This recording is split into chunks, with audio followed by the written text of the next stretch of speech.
బ్రహ్మదేవాయ నమః. ఓం బ్రహ్మదేవాయ నమః. ఇప్పుడు బ్రహ్మదేవుడు ప్రత్యక్షమవుతాడు. ఏం వరం కావాలి నాయనా? నేను అమరుడిని అవ్వాలి. అది సాధ్యం కాదు నాయనా. అప్పుడు మహిషాసురుడు తెలివిగా ఆలోచించి వరం అడిగాడు.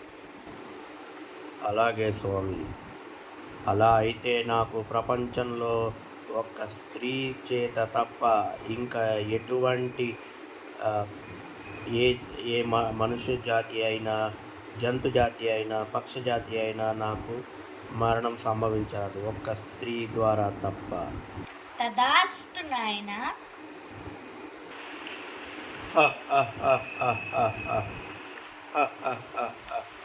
అప్పుడు మహిషాసురుడు దేవుళ్ళపై దౌర్జన్యం మొదలుపెట్టాడు.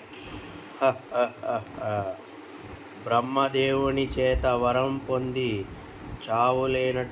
చావులేనటువంటి మనిషిగా నేను అవతరించాను. ఇక నా రాక్షసత్వం మీ మీద చూపిస్తాను. ఇప్పుడు దేవతలందరూ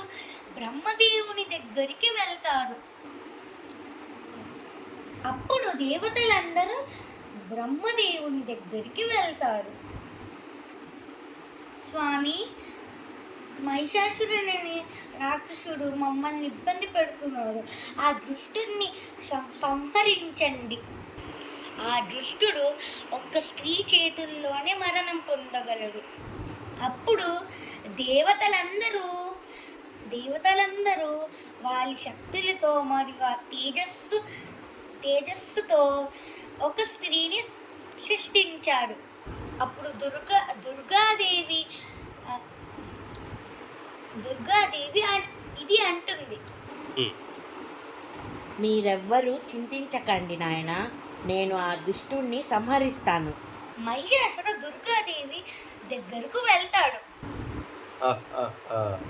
నీవు ఎవరివి? నిన్ను సంహరించడానికి అవతరించిన శక్తిని. నాకు మరణం లేదు. బ్రహ్మదేవుడి చేత నేను ఒక వరం పొందాను. ఆ వరం కారణంగానే నిన్ను సంహరించడానికి నేను అవతరించాను. అప్పుడు వారిద్దరి మధ్య ఘోర యుద్ధం జరిగింది. 9 రోజుల పాటు వారిద్దరి మధ్య ఘోర యుద్ధం జరిగింది.